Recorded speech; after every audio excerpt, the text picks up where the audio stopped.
En Bretagne, le regroupement des terres n'est pas une affaire simple.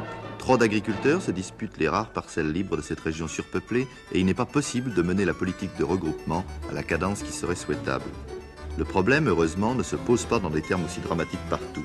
Il existe encore des régions où des hommes décidés peuvent se tailler de grands domaines en défrichant la forêt. Marcel Neuser, 46 ans, dans sa ferme de Bonnevoisine, au centre de 800 hectares conquis sur la Champagne-Pouilleuse, est un de ces chefs d'entreprise modernes qui mènent l'exploitation du sol comme on mène une affaire industrielle. Des terres qui valent au bas mot 7 millions de francs et un matériel qui en vaut autant.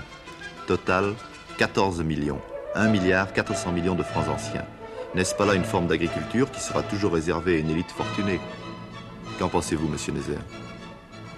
Pas obligatoirement, ça dépend beaucoup du crédit, des possibilités qui seront données à des agriculteurs ayant de solides qualités techniques, le sentiment, le goût du risque, l'entreprise, comme là ce qu'on peut justement envier aux Américains, c'est qu'en général l'agriculteur américain ou les Américains ont le goût du risque que n'a pas toujours l'agriculteur français.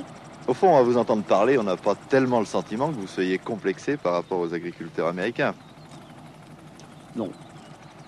Non, parce que des comptes rendus que j'ai pu avoir, des contacts également que j'ai pu avoir avec les uns et les autres, des visites assez nombreuses qui sont venues à Bonnevoisine, que ce soit de l'Amérique, de l'Angleterre, de la Chine ou d'ailleurs. J'ai l'impression que l'agriculteur américain a de gros atouts en main, surtout par un machinisme qui est à sa mesure, à des prix extrêmement intéressants, que bien que très libéral, l'agriculture américaine est quand même très soutenue, qu'au point de vue technique, eh bien, je crois que nous sommes au moins aussi en avance, bien qu'avec des moyens beaucoup plus limités. Vous m'avez dit tout à l'heure, ceux qui disent que l'on ne gagne pas d'argent dans l'agriculture sont des imbéciles. Comment est-ce qu'on fait pour gagner de l'argent dans l'agriculture? De toute façon, on vit. Puisqu'on vit, on gagne de l'argent.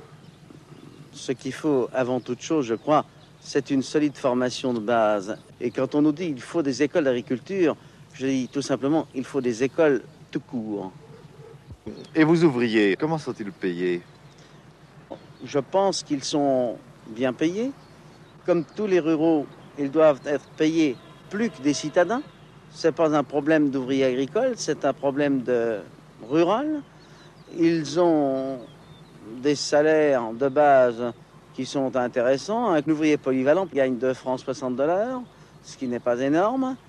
Logé dans des logements, je pense, assez confortables, avec des jardins, et qu'en plus, ils ont une prime mensuelle. Un ouvrier polyvalent gagne en moyenne plus de 900 francs par mois, logé. Et un chef de service, par exemple? Les chefs de service gagnent autour de 1200 francs et plus.